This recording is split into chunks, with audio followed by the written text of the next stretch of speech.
Anger issue कहले आम कौन बुझा फर्स्ट आम दरकार आम एंगर कौनटा बुझा एंगर इज ए इमोशन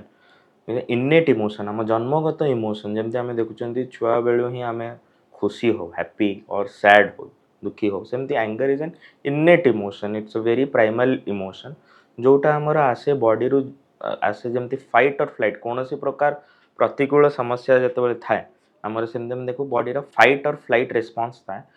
से ही आमर एंगर जेनेट हुए ब्रेन किछिटा पार्ट अच्छी जोटा को मैं एमिगडेला कहूँ ये सब इमोशनल कंटेक्स्ट रे इमोशनल जिनस किसी भी हेले जदि कि आपन को किसी रागी की कही दउची आपन जोटा न सुनिया को चाहूचंदी सेटा किए कहले ए सब जिनस रो हमर जने इमोशनल गोटे हार्मोनल बा न्यूरोट्रांसमीटर लेवल ले गोटे रिएक्शन हुए जोति हमर तार एक्सप्रेशन टाको हमें कहू जे एटा एंगर बोली एटा जदि कि आपन कहूची केतेबेले सिचुएशनल जे एंगर हुए तो सेटा गोटे वेरी स्वाभाविक बर्तमान एंगर रा भी टाइप्स अच्छे जोटा केमती कौन रोचे सेटा देखिबा फर्स्ट है हमर एक्सप्लोडर टाइप जोटा जो माने आपण किछि भी कहले से माने एक्सप्लोजन मोड को पळेबा से माने आउटबर्स्ट शो कर देबे सेकंड है द बॉटलिंग टाइप से माने तांकर राग को आपण देखिते बहुत लोग सांग सांग शो न करी से माने बोटल अप कर चले गोटे बोटल भीतर तांका इमोशन को प्रिजर्व करी रख चलिबे till it fills up and then burst third है पैसिव एग्रेशन से माने आपण देखिथिबे जे गोटे कथा को डायरेक्टली एंगर नो शो करिकि से माने पछरे अलगा माध्यम रे ही एंगर शो करिवे से माने हला passive aggression and the last and the golden type is the rationaliser से माने तांको निज एंगर को रैशनलाइज करिकि और गोटे भलो वे रे शो करंती that's actually the healthier part बाकी तीनटा हला जदी बेसी रहुचे then it will manage to anger issue anger issue जो आम कहते गोटे बोली आइसोलेटेड प्रोब्लेम नुहे एंगर इश्यू रे कौन हुए आम वंस द पर्सन जो पेशेंट अच्छे से बहुत एंग्री हो रागी जाऊँच इमोशन को कंट्रोल कर पारना पर मोमेंट रे एम देखा मिले जे यही लोकंकर मोस्ट ऑफ द टाइम जे स्लीप इश्यूज थाए माने डिप्रेसिव इश्यूज थाए से माने मन तंकर अवसाद रे थाए से माने कंट्रोल भी करि पारंतनी तापर एंगर इश्यू रहले बहुत सारा हम बॉडी रे स्ट्रेस हार्मोन्स बा स्ट्रेस रिएक्शन डेवलप होता है जोतरे हमर बॉडी कौन करबो तार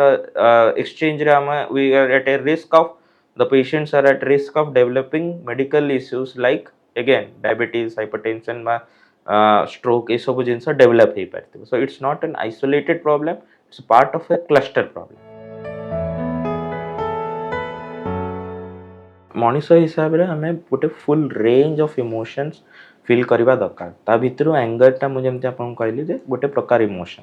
तो यह हुए जे जितेबाला आम केतबेले जापर जे यहाँ गोटे आम हाथ रू बाहर को जाऊँचे यहाँ गोटे प्रकार इश्यू बोली फर्स्ट आम देखा तार क्रॉनिसिटी बा केते लंबा समय धरी यहाँ आम देखुंत यार सामना करम क्रॉनिसिटी देखा तापर आम देखा जे यार डिस्प्रपोर्शनेट बा आउट ऑफ प्रपोर्शन केमती आम केते समय रागी जाउचंती जेतले हमर इमोशन आम एक्सप्रेस करचंती खुशी हेले गोटे लिमिट रे खुशी दुख हेले गोटे लिमिट रे दुख करचंती सेमिति रागिला बेले भी हमको दरकार जे गोटे एप्रोप्रिएट एक्सटेंट रे आम इमोशन को शो करबा जेटा केते बेले या हुए जे अपन देखिथिबे किए भी एमिति चिल्लै देले एमिति बहुत आउट ऑफ प्रपोर्शन चिल्लै देले तेना अपन परे ही गोटे गिल्ट भलिया लागिबो सेमिति जदि बहुत लंबा समय धरी ए भलिया इश्यू होउची रिपीटेडली एंड एइथिपई आपण अलगा प्रकार इश्यूर भी सामना करचंती जेमिति कि आपण गिल्ट रे रहउचंती परे आपण को लागुची जे आपण या पे लॉस ऑफ स्लीप होउची आपण फोकस बा टेंशन रखि पारनांती ए सब जिंस को नै कि जतबेले होउची more than 6 months and more than 1 years और इयर्स टुगेदर चालुची तो हमें जानि परिबा एटा एंगर मैनेजमेंट इश्यू रहउची बोली आम देखा जे एंगर इश्यू दी प्रकार रोचे जमीक कि आमना सामने एंगर कले कौन हो जड़े आपन को जहाँ कहला जहाँ शुणिले ता रिएक्शन ने कौन ताको एंगर शो कले सेटा जितेबाला आउट ऑफ प्रपोर्शन जाऊँगी बेसी समय धरछे सेटा आम एंगर इश्यू कहते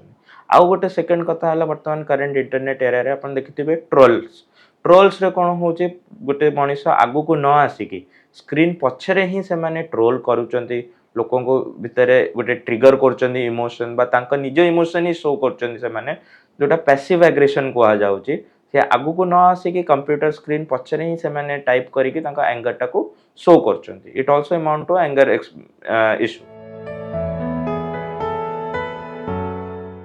बर्तमान जो आम देखुं जे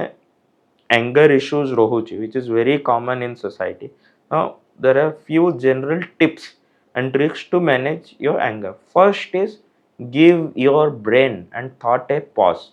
आपण जितेबाला जहाँ भी उपरे रागुचंद आपण गोटे 50 to 90 सेकेंड्स बा मिनटी रु 2 मिनिट रो पॉज नहीं कि आपण ब्रेन को वेट करिया को पड़िबो रिएक्ट न करी कि रिस्पोंड करिया को फर्स्ट जिंस 90 सेकेंड कोन पई बा सेति की टाइम रे ही हमर ब्रेन को दरकार गोटे जिंस को अराउंड प्रोसेस करिवा को हम तो सेति जेतले आपण पॉज नहीं नोचंती सेति कोन हम आपण ब्रेन बहुत कथा रियलाइज करिवो एंड मे बी जोटा आपनकर आउटबर्स्ट हेई थांदा सेटा न है कि you tend to express in a very controlled and responsive way rather than a reactive way आपन को जतो बेले किछि जिंस ट्रिगरिंग लागुची बा आउट ऑफ कंट्रोल लागुची आपन गोटे बॉक्स ब्रीथिंग करिवे केमिति मो संगे करि देख परिबे आपन 5 सेकंड रो आगे इनहेलेशन करिवे then hold it till 5 more second then 5 second रो exhalation then hold for 5 more seconds. So this completes a box. तो बॉक्स टेक्निक रू कम हम जहाँ आपन ब्रेन आउ थे आपन निजर body sensation mind and brain focus निज ऊपर कर rather than the issuing by triggering situation एथरो you will be more responsive then again showing up your anger third है एंगेज करेंगे किसी भी फिजिकल एक्टिविटी जेमिति tiptoe standing hand and digital limb जोटा आपनकर आंगुठी आ पाद को टिके झाड़ीबा टिके हलेबा एथरे कोन हबो all things will concentrate your attention and focus on your body again आपनकर माइंड डिटैच हबो ट्रिगरिंग इंपल्स रो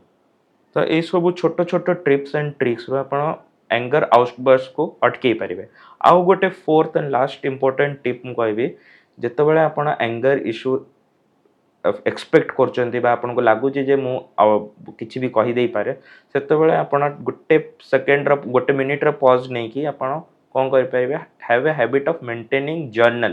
जेटा आपण वॉइस जर्नल मेंटेन करि परिबे बा लिखि की जर्नल मेंटेन करि परिबे so have a keep a habit of writing your emotions and thoughts rather than expressing it at that time एथरे कोन हबा एंड देन एथरे आपण खाली लिखि की रखिबारे नै after some times like around 1 day you go back आपण आउथरे जाएंगी से जिंसटा को पढंतु एंड सुनंतु most of the time in my experience and in general experience 99% of the time आपण या देखिबे जे जहां भी आपण लिखि जंती that was just an reaction and it is not what you will like to express